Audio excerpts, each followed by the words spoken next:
हाय, good morning सर्वांना. स्वागत आहे आपल्या सर्वांचे माझ्या नवीन ब्लॉगमध्ये. सूर्य काही अजून उगवला नाही, पण चंद्राचे दर्शन झाले. सकाळी उठल्याबरोबर लगेचच सॉक्स, स्वेटर घालून, झाडू हातात घेऊन सगळ्यात पहिले गच्ची झाडायला घेतली.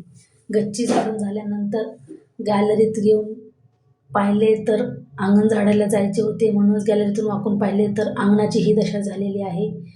त्यामुळे मला अंगण झाडायचे जरा टेन्शनच आले आहे. हे काम कधी पूर्ण होते काही माहीत नाही. सरकारी काम आहे, त्याला उशीर तर लागणारच.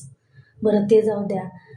काल रात्रीचे इडलीचे पीठ मिक्सरमधून काढून ठेवले आहे. ते थंडी हिवाळा असूनही असे मस्त फुगले आहे, मस्त फर्मेट झाले आहे.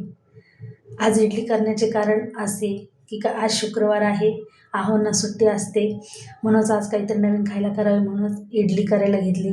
तुम्ही म्हणाल की इडली म्हणजे काही नवीन पदार्थ नाही. हो, नवीन तर नाही आहे, पण दररोजच्या पोळीपेक्षा काही वेगळं तरी आहे. घरात सगळ्यांनाच इडली सांबार खूप आवडतो. सकाळीच लवकरच उठून इडली पात्रात इडली लावून घेतली.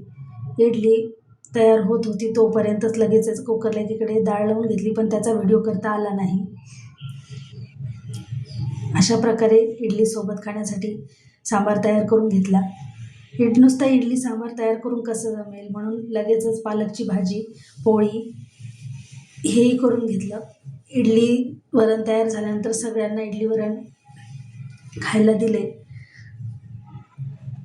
आमच्या इथे आर्यनला इडली, सगळ्यांना इडली सांबार आवडतो, पण अथर्वला इडली आवडत नाही. घरात कोणी ना कोणी मेंबर असा असतो की त्याला इडली आवडत नाही. अथर्वसाठी म्हणून खास डोसा तयार करायला घेतला. प्रत्येकाची आवड वेगवेगळी असते. अथर्व कधीच इडली खात नाही, त्याला डोसाच खूप आवडतो. सगळ्यांची खाऊन झाल्यावर किचन ओटा आवरायला घेतला.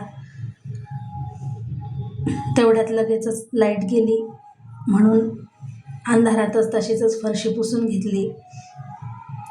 त्यानंतर दुपारी थोडेसे बसावे, पण आठवण झाली की आईला 2 गाऊन घेतले आहेत, ते पाण्यातून काढायचे आहे, म्हणून ते वेगवेगळ्या याच्यात पाण्यात भिजू घातले, कारण की त्याचा रंग जातो. गाऊन 4-5 तास पाण्यात भिजल्यानंतर ते उन्हात वाळू घालण्याचे काम करून घेतले.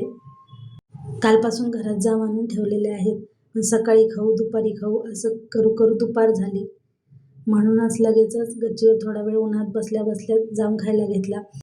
Bye bye. असा काहीसा होता आजचा दिवस. भेटूया नेक्स्ट व्लॉगमध्ये.